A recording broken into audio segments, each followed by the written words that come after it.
constituency, Homa Bay County. I would like to join my fellow youth to be in the same WhatsApp group. Yes. We are suffering. And today I'm very happy that some of my colleagues from Lima, Kenya have opened up their eyes and they're seeing these sufferings. Because if you look, the country which tax more of our citizens, there are those services which the government normally provide free. Yes. When the taxes are high. Does it? The first one is education. If you go to those countries like I can say US, the taxes are high, and even England. But you find that education from primary up to university is free, and in like China too. Again, if you come back to health services, they are free in public hospitals. Those people doesn't pay anything. It's free because they are getting these services because they are being taxed more. If you go back to roads are well. There's no traffic jam in those countries. Everything is working. But come back to our country. High taxes, poor services. Where is the money going? To the cabinets. We have more cabinets, but they are doing nothing. Mm-hmm. Actually, they are doing nothing. Even the other day, the president complained that even if you happen to invite them to come here and explain what they are doing in their docket, they won't be in a position to explain themselves. I can say they are completely clueless. And the other day when I was here, I said that this government is full of abracadabra. They're playing they're like magicians.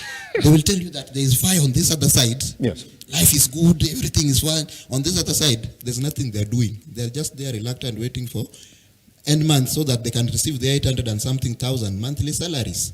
And what they can do best is to move around the country. Secondly, if you look, the government has really dragged the citizens. Because you find that, like, for instance, someone is working and is earning maybe 20,000 where he's working, and maybe I can say 30% of his salary is going to taxes, is remaining with only a little which he cannot even afford the 3 square meal for his family. So that means there's nowhere we are going as a country. Yes. And that's the truth. And I want to tell my colleagues that it is the president who is the driver of this country.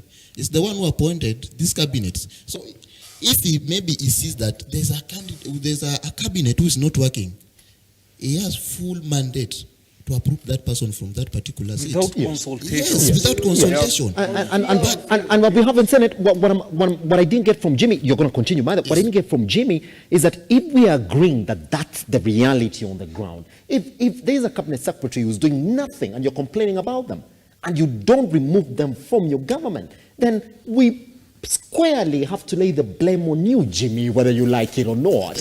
I'll be coming to you. Yes, continue. The truth. You're actually next. You see, in this government, yes, there are some cabinets whom even if you go to Mashinani, they are not known. The only cabinet who is popular now is only Kindiki and PS Raymond Omolo. The rest, they are not known. Even if you ask someone who's the cabinet of maybe public service. Yes, public service. Yes. They haven't been, I don't know. You don't know. But we know. You don't know. Because it was You see, yes. Simba, yes, you know, my friends, they thought that because they voted in this government, they thought that it was going to work. And I can say it's not all the CSS who are not working. Yes. That some who are doing a good job. And for a good example is Kindiki. We have seen another person is, I can say, Moses Kura is trying, yes, only that he has a loose tongue. But what he normally says, it's true. Yes. So, but there are some who are just there waiting for their monthly salary. Yes. And I'm very happy to say here that my friends from the other side, they can now see the light. Does it? But I want to say, Jim, even on the government, the president said that there will be no kazi kwa vijana. Yes. But at that, the youth will go directly to the affordable housing and planting trees. Will you wake up from Monday to Saturday planting trees? No. Who will be paying you? That's the first question. Secondly, does it? kazi kwa vijana, they were being paid. And opening drainage. So it is supposed to work. But Jimmy, just a minute. I can go there, work for 6 hours. Then at the end of the week, I will receive my salary for that particular week. But Simba, if you look at this affordable housing, even if you go to your village in Kisii and ask those people, nyinyi ndio mnafanya kazi kwa hii building, they are not the people from Kisii. Then who are doing those jobs? Yes. That's the only problem. That's the the only problem, isn't it? Pretty That's much. the question. Yes. Contractors are not bound by government. That's it. Just a minute. Does The it? Yes. government Yes. killed kazi kwa vijana to create affordable housing so that you can get a job there. But if you go to the field of affordable housing, there's no youth who is working there. Even the people, the localities, Yes. the constituents of that particular area are not working there. Where do these people They're come from? importing Good. labor.